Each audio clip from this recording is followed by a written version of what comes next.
Kasi parang nilagom nila yung yung tatlo. Pagtapos yung pagdating ng pang-apat, doon nila wala tayong problema doon kahit lagumin mo. Kaya lang, ang pinag-uusapan, immediate mong i-repair.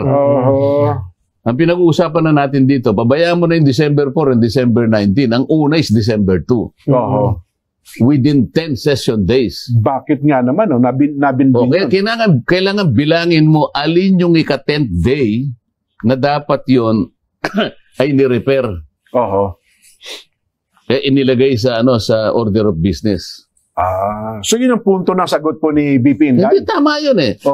Kasi yung rules namin sa House of Representatives, kinopya word for word sa Constitution, ganoon din na nakalagay. Ngayon, ang tanong niya, nilabag ninyo yung one year ban. Sabi niya, hindi naman namin, kaya nga hindi nyo ginalaw, deliberately hindi nyo ginalaw.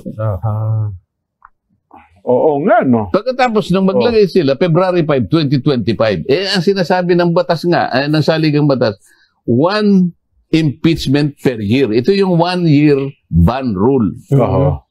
O, di nalabag nga.